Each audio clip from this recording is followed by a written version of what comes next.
असगर वजाहत साहब के कहानी संग्रह कूड़ा समय के पिछले एपिसोड में हमने 4 कहानियों को लिया था, जिसमें सबसे पहली थी निजीकरण, जो रेलवे के निजीकरण को फोकस करती है। दूसरी थी अंडा, जो स्त्री द्वेष के ऊपर लिखी गई कहानी थी, जिसमें मुर्गा और मुर्गी के अंडे के माध्यम से इस कहानी को कहा गया था, जबकि हम सभी जानते हैं मुर्गा अंडा नहीं देता।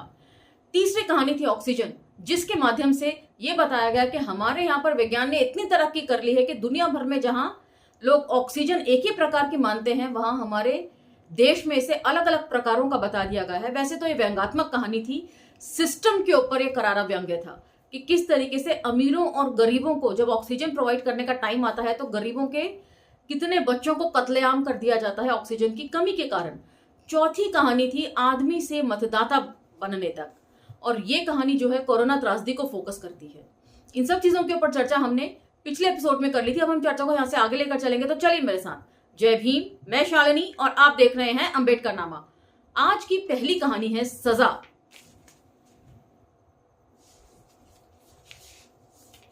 इंटरेस्टिंग है, सुनिए। सजा। एक आदमी को इस जुर्म में गिरफ्तार किया गया कि वह चांद पर थूकता था। उस पर मुकदमा चलाया गया। सब कुछ देखने, सुनने और जानने के बाद जूरी ने यह फैसला सुनाया कि उस आदमी की सजा यह है कि जब तक वे जीवित है तब तक दिन में कम से कम 10 बार चांद पर थूका करे। लोग इस सजा सुनकर बड़े हैरान हुए। उन्होंने जूरी से पूछा कि यह कैसी सजा सुना दी आपने? यह तो कोई सजा नहीं है, बल्कि उस आदमी को चांद का अपमान करने की वैधानिक अनुमति दे दी गई है।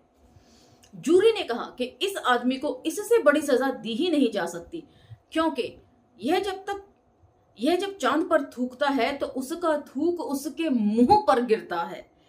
वह जब तक जीवित रहेगा अपने ऊपर दिन में 10 बार थूकता रहेगा।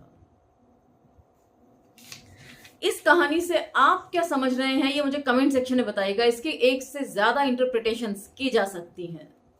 हर पार्ट को पढ़ने का एक अलग तरीका होता है और हर व्यक्ति अपने अपने हिसाब से पढ़ता है। आप किस हिसाब से पढ़ रहे हैं मुझे बताइएगा। चलिए दूसरी कहानी की तरफ बढ़ते हैं। दूसरी कहानी है उसे मेरा चेहरा पसंद नहीं। ये पिछले 10 सालों में देश में उपजे सांप्रदायिक माहौल के ऊपर फोकस करती है, इसलिए इसे ध्यान से सुनिएगा। इसमें असगर वजाहत साहब का कहीं ना कहीं दर्द भी झलक रहा है, और मैं समझती हूँ ये व्यक्तिगत तौर पर उन्होंने लिखा है। उसे मेरा चेहरा पसंद नहीं। उसने पहले मेरा नाम बदला, फिर उसने मेरा पहनावा बदला, फिर उसने मेरा मोहल्ला बदल दिया, मेरा खाना पीना बदल दिया। अब वह मुझे कई बार कह चुका है कि मैं तुम्हारे चेहरे को बदल डालूंगा। तुम्हारा चेहरा मुझे अच्छा नहीं लगता। मेरे चेहरे पर उसको कई बातें बुरी लगती हैं। वह कहता है कि तुम्हारा चेहरा वैसा नहीं है जैसा मैं चाहता हूं। वह कहता है मेरा चेहरा गंदा है, मेरा चेहरा झूठा और मक्कार लगता है, मेरा चेहरा शातिर बदमाश लगता है, मेरा चेहरा इनकम टैक्स चोर का चेहरा लगता है, मेरा चेहरा जमाखोर और मुनाफाखोर का चेहरा लगता है, मेरा चेहरा देश की एकता और अखंडता तोड़ने वाला लगता है, मेरा चेहरा आतंकवादी लगता है, मेरा चेहरा देशद्रोही लगता है। पिछले 10 साल में मुसलमानों के साथ यही सारा बर्ताव हुआ है। यूं तो इन्होंने दलितों को भी नहीं बख्शा है, लेकिन मुस्लिम संप्रदाय के प्रति कुछ ज्यादा ही इनका जो आक्रोश है वो उभर कर आता है। पहनावे की भी बात मोदी जी करते हैं, जबकि जिस पद पर वो बैठे हैं उस पद के अनुसार ये सब बातें उनको शोभा नहीं देती हैं, लेकिन पद की गरिमा को तार तार मोदी जी ने करके रखा हुआ है। कभी वे कहते हैं कि पहनावे से पता चल जाता है कि कैसे लोग होते हैं, कभी वे इस बात पर फोकस करते हैं कि नवरात्रे में कोई मछली कैसे खा रहा है, सावन में मछली खा रहा है, नवरात्रे में सारी मटन दुकानें बंद करवा दी जाती हैं, जबकि अच्छी तरह मालूम है कि मटन की दुकानें आखिर चलाता कौन है लोकल इलाकों पर। उस दिन मैं उसकी पकड़ में आ गया। वह मुझे ऑपरेशन थिएटर में ले गया और मेरा चेहरा बदलना शुरू कर दिया। बहुत जल्दी में वह मुझे एनेस्थीसिया देना भूल गया, इसलिए जब उसने मेरे चेहरे की काट पीट शुरू की तो मुझे बहुत दर्द हुआ, लेकिन मैं मजबूर था।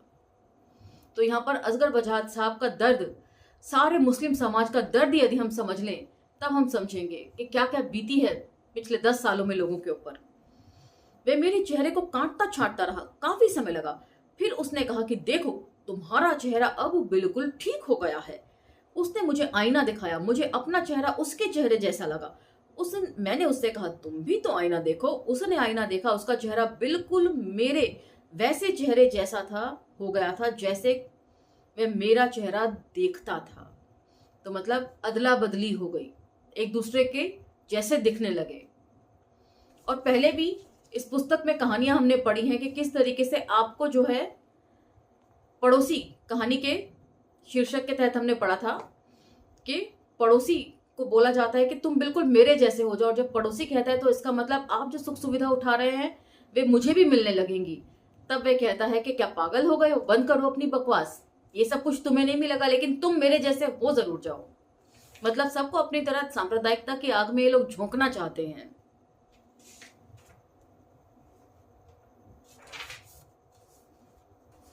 अगली कहानी है पिता का नाम।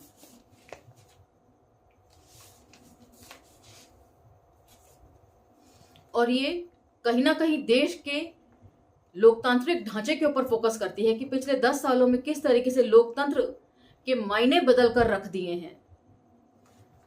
देश जो एक सेक्युलर डेमोक्रेटिक कंट्री था उसको किस तरीके से हिंदू राष्ट्र के ऊपर फोकस शिफ्ट कर दिया गया है देशवासियों का, उसी को ये फोकस करती है। जरा ध्यान से सुनिए। पिता का नाम। उसे बराबर लगता था कि उसे अपने पिता का नाम बदलना चाहिए। कारण यह था कि उसके पिता का नाम उसके नाम से बड़ा था। उससे जब भी कोई मिलता था उसके पिता से उसकी तुलना करता था कि वह दिल ही दिल में जलकर राख हो जाया करता था। उसके पिता ने ऐसे बड़े काम किए थे जिन्हें लोग कभी भूल नहीं पाते थे। वह जीवन भर कोशिश करता रहा कि पिता का नाम उसके नाम से छोटा हो जाए, लेकिन नहीं हो पाया। तब वह इस कोशिश में जी जान से जुट गया कि पिता का नाम बदल दे। इसके लिए उसने जरूरी समझा कि पिता की हर निशानी को मिटा दिया जाए। सबसे पहले उसने पिता के बचे खुचे कपड़े इस तरह जला दिए जैसे राष्ट्रीय आंदोलन के दौर में विदेशी कपड़े जलाए जाते थे। पिता ने जो फर्नीचर खरीदा था उसको तो वह पहले ही तोड़ ताड़ कर बेच चुका था। पिता की बहुत कीमती किताबें, कागज भी वह जला चुका था। तो सीए एनआरसी की तरीके से भी आप इसको समझ सकते हैं। पूरे घर में ढूंढ ढूंढ कर उसने पिता की तस्वीरें जमा करके जला डाली थी। जहां जहां पिता की कोई तस्वीर मिलने की संभावना थी वहां से तस्वीरें लेकर फाड़ डाली थी। पिता से अपना संबंध तोड़ने के लिए उसने पुश्तैनी मकान एक बड़ी बाधा नजर आया। उसने मकान को तुड़वाने का फैसला किया। मतलब देश के जो फेडरल स्ट्रक्चर है उसको तोड़ने की कोशिश की। और इस पुस्तक से पहले हमने जो पिछली पुस्तक पढ़ी थी शमसुल इस्लाम जी की, गोलवरकर की हमें हमारी राष्ट्रीयता की परिभाषा, एक आलोचनात्मक समीक्षा, उसमें हमने पढ़ा था कि गोलवरकर ने कहा है कि जहां भी फेडरल स्ट्रक्चर है उसको तोड़ो, राज्य से सारे अधिकार छीन लो, क्योंकि राज्य अपने नागरिकों की सुरक्षा और उनको सभी तरह की सुविधाएं देना सुनिश्चित करता है। तो सबसे पहले हमें संघीय ढांचे को गिराना चाहिए इस देश के। और देख लीजिए जहां जहां भाजपा की सरकार है वहां वहां क्या हालत है नागरिकों की। दलित और मुसलमान, इन लोगों और आदिवासी भी जोड़ लीजिए, इन सभी की क्या हालत है भाजपा शासित राज्यों में। जब यह उसकी माताजी को पता चला तो उन्होंने कहा बेटा हम रहेंगे कहां। उसने कहा कहीं भी रह लेंगे, लेकिन मैं इस मकान की एक एक ईंट तुड़वा दूंगा। किसी को ढूंढने से भी इस मकान का एक टुकड़ा नहीं मिलेगा। मैं इस आलीशान मकान बनवाऊंगा जो पिता के मकान से बिल्कुल अलग दिखेगा। मतलब इस देश की एकता और अखंडता को चूर चूर कर दिया जाएगा और उसकी जगह एक नया हिंदू राष्ट्र स्थापित किया जाएगा। उस हिंदू राष्ट्र में मनुस्मृति जो है वो उसका संविधान होगी। डॉक्टर अंबेडकर का लिखा हुआ संविधान नहीं ये लोग मानते हैं। उसने पूरा मकान तोड़वा दिया, नया आलीशान मकान बनवा दिया, लेकिन फिर भी लोगों ने ये नहीं माना कि उसका पिता कोई और था। अब एक ही रास्ता बचता था, वह अपनी माँ के पास गया। उसने अपनी माता जी के चरण छूकर कहा माता मैं तुमसे कुछ ऐसा मांगना चाहता हूं जो आज तक किसी पुत्र ने अपनी माता से न मांगा होगा। मुझे वचन दो कि तुम मुझे इनकार नहीं करोगी। माता ने कहा बेटा तुम्हारे लिए जान दे सकती हूँ, इससे ज्यादा तुम क्या मांग सकते हो। उसने कहा माता जान से बड़ी चीज मांगने आया हूं। माता ने कहा मैं समझी नहीं बेटा, तुम क्या मांगना चाहते हो, मांगो। उसने कहा अच्छी तरह सोच लो माता, इनकार ना करना। वैसे इनकार करने का कोई सवाल ही नहीं है। हाँ, तो हर हाल में करनी ही पड़ेगी। माता ने कहा, मांगो बेटा, क्या मांगते हो? उसने कहा, माता, तुम्हें पब्लिक के सामने, मीडिया के सामने ये कहना पड़ेगा कि मैं अपने पिता की संतान नहीं हूं। ये सुनकर माता थर थर कांपने लगी। माता ने कहा, बेटा, बुढ़ापे में इतना बड़ा झूठ, इतना बड़ा अपमान, इतना बड़ा दुख तुम मुझे क्यों देना चाहते हो? उसने कहा, ये मेरे सुख के लिए आवश्यक है। माताओं के सदा से पुत्रों के लिए बलिदान दिया है, आज तुमको ये बलिदान देना ही पड़ेगा। उसकी माता ने पब्लिक के सामने, मीडिया के सामने वही कहा जो वे उससे कहलाना चाहता था, और फिर बूढ़ी औरत मंच पर ही गिर गई, कभी नहीं उठी। तो आप इस बूढ़ी माँ को भारत माता मान सकते हैं। किस तरीके से आज भारत माता त्राहिमाम है। मणिपुर की हिंसा हो, नूह की हिंसा हो, उन्नाव की घटना हो, हाथरस की हो, कठुआ वाला रेप केस हो, किस तरीके से पूरे देश को बदल कर रख दिया है। इन सब चीजों के ऊपर सोच समझकर मुझे कमेंट सेक्शन में लगातार कमेंट करते रहिएगा। और अगली कहानी की तरफ बढ़ते हैं। यह है देश प्रेम। अब जरा देश प्रेम की परिभाषा भी समझ लेते हैं। देश प्रेम।